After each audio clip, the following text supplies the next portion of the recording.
नमस्कार, न्यूजन competition cricket channel में आपका स्वागत है। देखते हैं आज की महत्वपूर्ण खबरें। नई दिल्ली, परीक्षा पर चर्चा में प्रधानमंत्री बोले, परीक्षा को ना समझे अंतिम लक्ष्य।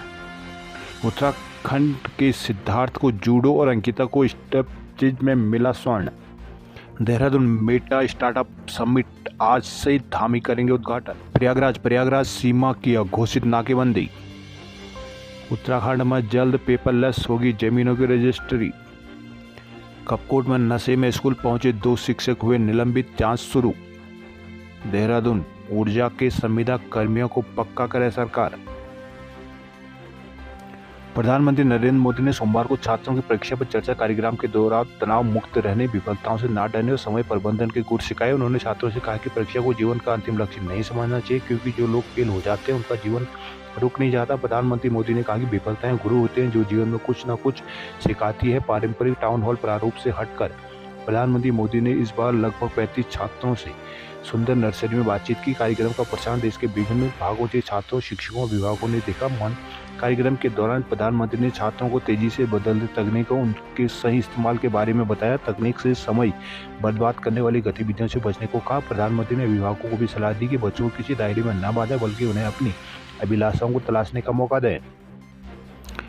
देहरादून, 38वें राष्ट्रीय खेलों में सोमवार को उत्तराखंड के नाम 2 स्वर्ण पदक जुड़े। 3000 मीटर स्टेपल चेज में अंकिता ध्यानी और जूडो के 60 किलोग्राम भार वर्ग में सिद्धार्थ रावत ने स्वर्ण पदक जीतकर प्रदेश का नाम रोशन किया है। जूडो में उत्तराखंड को 1 रजत और 1 कांस्य भी मिला है। इसके अलावा उत्तराखंड के खिलाड़ियों ने 4 गुना 400 मीटर रिले रेस पुरुष वर्ग में रजत, माउंटेन बाइकिंग में कांस्य और मॉडर्न पैंथालोन में 1 रजत सहित कुल 3 पदक जीते हैं। देहरादून के महाराणा प्रताप स्पोर्ट्स कॉलेज में शनिवार को एथलेटिक और जूडो की प्रतियोगिताएं हुई थी। 3000 मीटर स्टेपल में पौड़ी के अंकिता ने स्वर्ण पदक जीता है। मध्य प्रदेश के अंजू यादव ने रजत और उत्तर प्रदेश के बेबी पाल ने कांस्य पदक जीता है। रिले रेस 4 गुना 400 मीटर महिला में पंजाब, कर्नाटक, हरियाणा ने क्रमशः स्वर्ण, रजत और कांस्य पदक जीता है, जबकि पुरुष रिले में तमिलनाडु से स्वर्ण, उत्तराखंड ने सिल्वर और सर्विसेज ने कांस्य पदक जीता है। राष्ट्रीय खेलों की जूडो प्रतियोगिता में उत्तराखंड ने स्वर्ण पदक से शुरुआत की है। पौड़ी के मूल निवासी सिद्धार्थ रावत ने 60 किलोग्राम में उत्तराखंड को स्वर्ण दिलाया है। इस प्रतियोगिता में हरियाणा के लकी ने रजत और हरियाणा के ही अजय ने कांस्य पदक जीता है। राज्य के उच्च शिक्षण संस्थान में स्टार्टअप संस्कृति को प्रोत्साहित करने के लिए मंगलवार को दून में 2 दिवसीय मेगा स्टार्टअप समिट शुरू होगा। उच्च शिक्षा विभाग की उद्यमिता विकास योजना के तहत दून विश्वविद्यालय में होने जा रही स्टार्टअप समिट का उद्घाटन मुख्यमंत्री पुष्कर सिंह धामी करेंगे। सोमवार को सचिवालय स्थित मीडिया सेंटर में प्रेस कॉन्फ्रेंस में भारतीय उद्यमिता विकास संस्थान के महानिदेशक सुनील शुक्ल, उप सचिव उच्च शिक्षा व्योम के दुबे और उद्यमिता विकास अधिकारी के नोडल अधिकारी डॉक्टर दीपक कुमार पांडे ने समिट की विस्तार से जानकारी दी। उन्होंने बताया कि राज्य के उच्च शिक्षण संस्थानों में उद्यमिता की सोच विकसित करने के लिए उच्च शिक्षा विभाग ने भारतीय उद्यमिता विकास संस्थान अहमदाबाद के साथ 1 साल पहले MOU किया था। इसके तहत राज्य भर महाकुंभ। देश के दूसरे राज्यों से प्रयागराज आने वाले रास्तों में भीषण जाम के हालात है। लाखों श्रद्धालु घंटों से होल्डिंग जोन में फंसे हुए हैं। मध्य प्रदेश के जबलपुर, कटनी और सतना से प्रयागराज की ओर आने वाले विभिन्न राज्यों के वाहन महाकुंभ का जाम झेल रहे हैं। इसके चलते मध्य प्रदेश के मुख्यमंत्री डॉक्टर मोहन यादव ने श्रद्धालुओं से अगले 1-2 दिन प्रयागराज की ओर न जाने की अपील की है। तो बिहार की ओर से भारी वाहनों का प्रवेश पूरी तरह से प्रतिबंधित कर दिया गया है। 12 फरवरी को होने वाली माघी पूर्णिमा के स्नान को देखते हुए प्रयागराज मेले क्षेत्र को तत्काल प्रभाव से नो व्हीकल जोन घोषित कर दिया है, लेकिन प्रयागराज शहर में हाउस अरेस्ट जैसी स्थिति है। भारी जाम के चलते मिनटों का सफर घंटों में तय हो रहा है। रीवा और मिर्जापुर से आने वाली 2 मार्गों पर स्थिति काफ़ी खराब है। इन दोनों मार्गों में मध्य प्रदेश, बिहार, झारखंड सहित कई अन्य राज्यों के श्रद्धालु अपने निजी वाहनों से आ रहे हैं। दोनों मार्गों पर 5 से 10 किलोमीटर तक वाहनों का लंबा जाम लगा हुआ है। वहीं प्रयागराज वाराणसी, प्रयागराज गोरखपुर, प्रयागराज अयोध्या, प्रयागराज लखनऊ, प्रयागराज कानपुर मार्ग पर भी जाम और वाहनों का भारी दबाव बना हुआ है। कई स्थानों से वाहनों को डाइवर्ट किया जा रहा है। श्रद्धालु 20 से 25 घंटे तक वाहनों में फंसे होने से बेहाल है। MP के CM मोहन यादव ने वीडियो संदेश में कहा कि MP से सटे इलाके, खासतौर से रेवांचल में देश के बाकी राज्यों से आने वाले वाहनों का दबाव बना हुआ है। कुंभ प्रशासन भी इसके संपर्क में। उन्होंने अपील की है कि 1-2 दिन इस मार्ग से ना बढ़ें, क्योंकि इससे मेले की व्यवस्था में चुनौती आ रही है। आने वाले मार्गों को देखकर ही आगे जाएं। उधर UP पुलिस ने बिहार से आने वाली भारी वाहनों को रोकना शुरू कर दिया और उसकी सूचना कैमूर पुलिस को दी है। कैमूर पुलिस ने सासाराम और आरा मार्ग से आने वाली भारी वाहनों को रोकने की कार्रवाई शुरू कर दी है। चिपली सीमा से कर्मनाशा तक जाम की स्थिति बनी हुई है। आशंका के मंगलवार को यह महाजाम में तब्दील हो सकता है। पुलिस ने रोहतास और बक्सर से आने वाली भारी वाहनों को NH2 पर रोककर सड़क किनारे सुरक्षित खड़ा कराने की व्यवस्था की है। UP में केवल भारी वाहनों की प्रवेश पर रोक है, जबकि यात्री बसों, छोटे 4 पहिया वाहनों, एम्बुलेंस, LPG गैस सब्जी और दूध आपूर्ति करने वाले वाहनों को छूट दी गई है। फतेहपुर में जीटी रोड जाम होने से शहर के अंदर की गलियां तक चौक हो गई हैं। यही हालत चित्रकूट के भी हैं। यहाँ सोमवार को महाकुंभ से लौटे श्रद्धालुओं को चलते दिन भर भीषण जाम की स्थिति रही। हाईवे से लेकर अंतर गलियों तक जाम की चपेट में रही। कानपुर प्रयागराज हाईवे पर कल्याणपुर थाना क्षेत्र के बड़ौरी स्थित टोल प्लाजा से गुजरे वाहनों को आंकड़ों से इसकी पुष्टि हुई। प्रयागराज में अनुमान से अधिक पहुंची भीड़ से श्रद्धालुओं ने अपने कदम रोक लिए। हालांकि पूरे हाईवे के ट्रैफिक देखें तो वह कम नहीं हुआ है। कारण अब प्रयागराज की ओर से लौटने वाले वाहनों की संख्या 4 गुना से अधिक बढ़ गई है। Uttarakhand hydro electric employees union के अधिवेशन में ऊर्जा के तीनों निगमों के अस्थायी कर्मचारियों को पक्का करने की मांग जोर शोर से उठाएगी। दोनों सोमवार से शुरू हुए 2 दिन अधिवेशन के पहले दिन पदाधिकारियों ने सरकार से प्रमोशन कोटा भी 40 से बढ़ाकर 50% करने की मांग की। अधिवेशन को संबोधित करते हुए यूनियन सदस्य इंसाउल्लाह हक ने कहा कि ऊर्जा निगमों के निजीकरण की प्रतिक्रिया बंद की जाए। साथ ही तीनों निगमों का एकीकरण करके न सिर्फ उत्तराखंड जैसे छोटे राज्य का वित्तीय भार घटाया जा सकता है बल्कि प्रदेश के विकास को भी रफ्तार दी जा सकती है। उन्होंने सरकार से मांग की कि ऊर्जा निगमों के संविदा आउटसोर्स से एसएचजी कर्मियों के नियमितीकरण को लेकर हाईकोर्ट का आदेश तत्काल लागू किया जाए। सीएम धामी ने प्रयागराज त्रिवेणी संगम पर सपरिवार किया स्नान। राज्य कर्मचारी संयुक्त परिषद के प्रांतीय अधिवेशन में सर्वसम्मति से फैसला। राकेश तिवारी प्रदेश अध्यक्ष और हर्ष महामती पद के प्रत्याशी।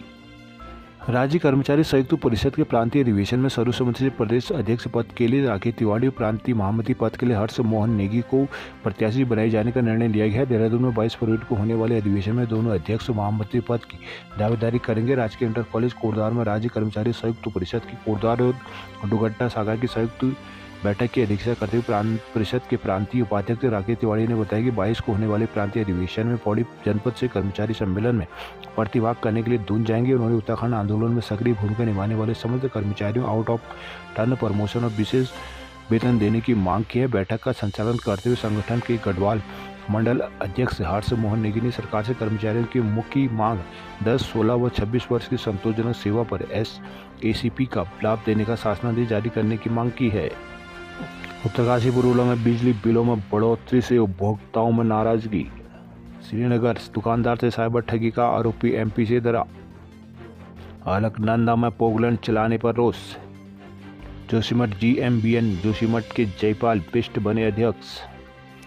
पर्यावरणविद जगत सिंह जंगली को मिला भारत गौरव पुरस्कार। देवाल के लोगों ने कहा वन भूमि से हटाने का नोटिस किया जाए खारिज।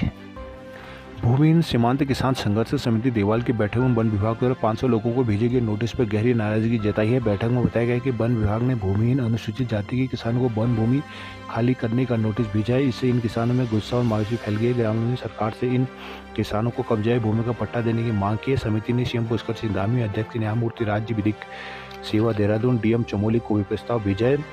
सोमवार को पूर्व पिंडर रेंज देवाल के प्रांगण में एडवोकेट पूर्व प्रमुख देवी दत्त कुनियाल की अध्यक्षता में बैठक आयोजित की गई थी। ग्रामीणों ने कहा कि सभी सदस्य भूमिहीन अनुसूचित जाति के किसान हैं और बेराधार गांव के मूल निवासी हैं। उन्होंने सरकार से आग्रह किया कि उन्हें कब्जाई भूमि से बेदखल न किया जाए और पूर्व की तरफ भूमि के पट्टे दिए जाएं। 38वें राष्ट्रीय खेल उत्तराखंड की महिला पुरुष कबड्डी टीम पहुंची क्वार्टर फाइनल में। उत्तराखंड की पुरुष और महिला टीमें राष्ट्रीय खेलों के बीच कबड्डी प्रतिस्पर्धा में क्वार्टर फाइनल में पहुंच गए। दोनों टीमों ने लीग मुकाबले में शानदार प्रदर्शन किया। आज महिला वर्ग में उत्तराखंड की टीम हरियाणा, पुरुष वर्ग में राजस्थान के साथ क्वार्टर फाइनल मुकाबला खेलेंगे। सोमवार को शिवपुर में गंगा नदी के तट पर बीच कबड्डी प्रतियोगिता के दूसरे दिन 8 लीग मुकाबले हुए। प्रतियोगिता के दूसरे दिन महिला वर्ग में उत्तराखंड ने महाराष्ट्र को 50-37 के अंतर से शिकस्त दी है। दूसरे मुकाबले में उत्तर प्रदेश ने कर्नाटक को 58-17 से हराया है। तीसरा मुकाबला दिल्ली और हिमाचल प्रदेश के मध्य हुआ था, जिसमें हिमाचल ने दिल्ली को 60-34 से हराया। वहीं पुरुष वर्ग में उत्तराखंड ने महाराष्ट्र को 42-39 से शिकस्त दी। दूसरा मुकाबला उत्तर प्रदेश और हिमाचल के मध्य हुआ, जिसमें यूपी ने हिमाचल को 52-29 से हराया। तीसरे मैच में राजस्थान ने कर्नाटक को 53-38 से हराया था। देहरादून पौंद आवंटन पर सवाल उठने के बाद आदेश किया गया निरस्त। एलटी के 1300 पदों पर रिजल्ट हुआ जारी।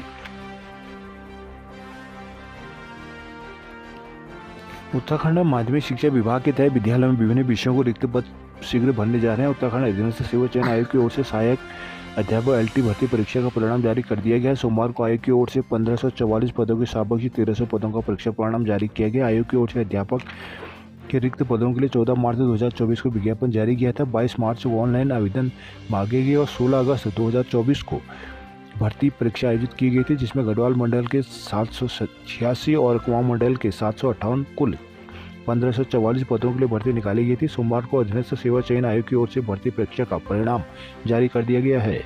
हल्द्वानी में चोर गलिया बाईपास सुधारने के लिए किया गया प्रदर्शन। सुशीला तिवाड़ी में HIV किट खत्म, ऑपरेशन हो रहे हैं प्रभावित। चंपावत में टैक्सी चालकों ने किया प्रदर्शन। मुंशियारी बांसबगड़ में बसंतोत्सव का किया गया आगाज। चंपावत सहकारिता विभाग करेगा अदरक बीज का उत्पादन। टनकपुर में राफ्टिंग प्रतियोगिता हुई संपन्न। अल्मोड़ा पेटसाल से विश्वनाथ होते हुए क्वारा तक बनेगा bypass. Panar Almora 2 lane highway project के तहत पेटसाल से क्वारा तक बाईपास का निर्माण कार्य होगा। मंगलवार से कार्यदायी संस्था के इंजीनियर बाईपास का सर्वे शुरू करेंगे। बाईपास बनने से अब लोग अल्मोड़ा के बजाय सीधे पेटसाल से विश्वनाथ होते हुए क्वारा पहुंच जाएंगे, जिसके बाद दूरी भी घटेगी और विश्व प्रसिद्ध जागेश्वर धाम तक लोगों को पहुंच और आसान होगी। अल्मोड़ा पनार हाईवे काफ़ी संकरा है, जिससे यहाँ सफर करने वालों को परेशानी का सामना करना पड़ता है। कई बार उन्हें जाम की समस्या भी झेलनी पड़ती है। समस्या के समाधान के लिए NH खंड रानीखेत हाईवे के चौड़ीकरण का प्रस्ताव करीब 2 साल पहले तैयार किया था। प्रस्ताव को मंजूरी मिलने के बाद DPR तैयार करने के लिए कंसल्टेंसी निविदा डाली गई थी। संबंधित कंसल्टेंसी ने पनार से दनिया, आरतोला, पनवा, नौला, पेटसाल होते हुए अल्मोड़ा तक 2 लेन सर्वे का पूरा कर लिया गया है। अब इसी कड़ी में बाईपास भी बनाने की तैयारी है। बाईपास से अब लोग अल्मोड़ा नहीं बल्कि पेटसाल से विश्वनाथ होते हुए क्वारा पहुंचेंगे। बाईपास निर्माण के लिए आज से सर्वे शुरू होगा। सर्वे के बाद DPR तैयार होगी। बजट स्वीकृत होने ही 2 लेन सड़क और बाईपास निर्माण शुरू कर दिया जाएगा। अल्मोड़ा शीतलाखेत ट्राकुला के जंगलों में फिर लगी आग। रविवार को शीतलाखेत के धारी गांव में वन पंचायत का जल उठा था। ग्रामीणों ने आग बुझाने के तमाम प्रयास किए, लेकिन कामयाबी नहीं मिली। देर रात तापमान और ओस गिरने के बाद रात आग स्वतः ही बुझ गई थी। वहीं रविवार रात ताकुला ब्लॉक के वन पंचायत के 3 जंगलों की आग पर फायर फाइटर ने काबू पाया। बजियल में घरों की ओर बढ़ रहे आग पर रात में काबू पा लिया गया था। रविवार दोपहर धारी गांव में वन पंचायत के जंगल में अज्ञात कारण से आग धधक उठी। कुछ ही देर में आग ने विकराल रूप धारण कर लिया और जंगल का बड़ा हिस्सा आग की चपेट में आ गया, जिससे जंगल में धुएं का गुबार उठने लगा। शाम होते होते लोगों को आग लगने का पता चला। इंसानी युवा आग बुझाने के लिए दौड़ पड़े, लेकिन आग इतनी विकराल थी, युवाओं के प्रयास काफ़ी नाकामी रहे। आखिरकार युवाओं को हार माननी पड़ी। रात होते ही जंगल धधकता रहा, जिससे वन पंचायत के जंगल को काफ़ी नुकसान हो गया। गनीमत रही कि रात होने पर तापमान के साथ ओस गिरने लगी, जिससे आग स्वतः ही बुझ गई। काशीपुर में बेमौसमी धान बुआई पर लगी रोक हटाने को किया गया प्रदर्शन। भारतीय किसान यूनियन के बैनर तले किसानों ने प्रदर्शन कर SDM को ज्ञापन सौंप बेमौसमी धान की बुआई पर रोक हटाने की मांग की। किसानों ने कहा कि बरसात में खेतों में नमी के कारण फसल का उत्पादन कम होता है। उन्होंने बेमौसमी धान के वैकल्पिक मक्का की खेती के लिए MSP की व्यवस्था कराने की भी मांग रखी है। सोमवार को भारतीय किसान यूनियन युवा विंग के प्रदेश अध्यक्ष जितेंद्र सिंह जीतू के नेतृत्व में बड़ी संख्या में किसान SDM कार्यालय पर जुटे और प्रदर्शन किया। उन्होंने किसानों को ग्रीष्मकालीन धान की बुआई को मंजूरी देने की मांग की। कहा कि बेमौसमी धान की तुलना में उद्योगों में पानी को दोहन अधिक होता है। जिला प्रशासन ने भूजल स्तर गिरने का हवाला देकर धान की फसल पर रोक लगा रखी है। रुद्रपुर हैंडबॉल उत्तराखंड सेमीफाइनल में चुका, हरियाणा सर्विसेज पहुंचे फाइनल में। हैंडबॉल पुरुष वर्ग में उत्तराखंड टीम का स्वर्ण पदक जीत के इतिहास रचने का सपना टूट गया है। पहले सेमीफाइनल मैच में सर्विसेज ने मध्य प्रदेश और दूसरे सेमीफाइनल में हरियाणा ने उत्तराखंड को मात दे दी है। मंगलवार को सर्विसेज और हरियाणा के बीच फाइनल मुकाबला होगा। हालांकि उत्तराखंड टीम के पास अभी भी कांस्य पदक जीतने का मौका है। इसके लिए उसे मध्य प्रदेश को हराना होगा। सोमवार को मनोज सरकार स्पोर्ट स्टेडियम के शिवालिक हॉल में 38वें राष्ट्रीय खेल के पुरुष हैंडबॉल प्रतियोगिता के सेमीफाइनल में मैच हुआ। पहला सेमीफाइनल सर्विसेज और मध्य प्रदेश के बीच हुआ। पहले हाफ में सर्विसेज ने 19 गोल किए, जबकि मध्य प्रदेश के खाते में 12 गोल थे। दूसरी हाफ में सर्विसेज ने 12 और मध्य प्रदेश ने 16 गोल हासिल किए। सर्विसेज ने 3 गोल अधिक कर मध्य प्रदेश को 31-28 से हराकर मुकाबले जीतकर फाइनल में जगह बनाई है।